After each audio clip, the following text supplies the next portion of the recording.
World war 3 ये सुनते ही सिहरन होती है और अगर ये ट्रेंड करने लगे तो सवाल होते हैं कि आखिर हो क्या गया। मैं हूं अनिमेश। हुआ ये कि G20 की समिट चल रही थी और उसमें यूक्रेन की तरफ से कहा गया कि रशिया को बाहर कीजिए, रशिया गैर जिम्मेदार मुल्क है, वो यहां पर क्या कर रहा है। इस बात से नाराज रशिया ने रिटेलिएट किया, 100 से ज़्यादा मिसाइल्स यूक्रेन पे फायर कर दिए। चिंता तब हुई जब उनमें से कुछ मिसाइल्स कहा गया कि पोलैंड में जा गिरी है। पोलैंड जो कि एक नेटो कंट्री है, वहां से सवाल उठे कि क्या अब नेटो एक्टिवेट होगा, क्या आर्टिकल 5 एक्शन में आएगा, क्या नेटो का वॉर अगेंस्ट रशिया शुरू हो जाएगा। तो इन सवालों के जवाब तक पहुंचे उससे पहले नेटो क्या है।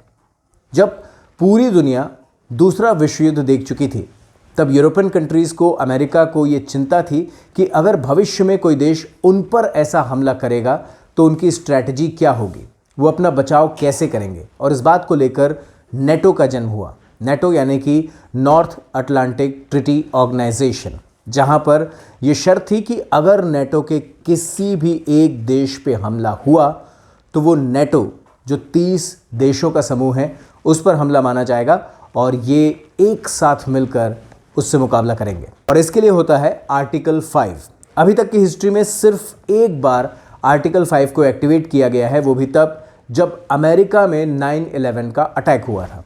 तो अभी पोलैंड पे जो मिसाइल्स गिरी उस पर क्या कुछ कहानी सामने आई। पोलैंड की तरफ से कहा गया कि मिसाइल्स ऑफकोर्स आई हैं, कहाँ से आई हैं कहना मुश्किल है।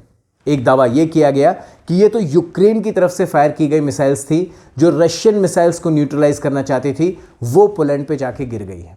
और अमेरिका ने कहा कि ये जो मिसाइल्स पोलैंड पे लगी हैं इसके लिए जो भी जांच चाहिए वो हम करेंगे। पोलैंड ने क्या किया, पोलैंड ने आर्टिकल 4 को एक्टिवेट किया। नेटो का आर्टिकल 4 यानी कि सारे नेटो के जो देश हैं वो एक साथ इकट्ठे होते हैं, मामले को समझते हैं, एनालाइज करते हैं और फिर स्टेटमेंट जारी करते हैं। और ये अभी तक 7 बार हुआ है। एक बार तो इससे ठीक पहले जब रशिया ने यूक्रेन पे चढ़ाई की थी तब भी हुआ था और अब पोलैंड की तरफ से हुआ है। तो फिलहाल ये है कि किसी ने भी ये नहीं कहा है कि आर्टिकल 5 यानी कि सारे नेटो देश एक साथ मिलकर उस देश पर हमला करेंगे जिसने किसी नेटो देश पर हमला किया है। ये नहीं हुआ है। यानी कि वो जो वर्ल्ड वॉर 3 ट्रेंड कर रहा था वो सिर्फ वर्चुअल वर्ल्ड तक है, हमारे एक्चुअल वर्ल्ड तक नहीं पहुंचा है। लेकिन ट्रस्ट मी, जिस तरीके की जियो पॉलिटिकल सिचुएशन है, जिस तरीके की ग्रीड हमारे लीडर्स में है और जिस तरीके से देश एक दूसरे को नीचा दिखाने की कोशिश कर रहे हैं, ये वर्चुअल वर्ल्ड का ट्रेंड कब रियल वर्ल्ड में आ जाए कहना बड़ा मुश्किल है।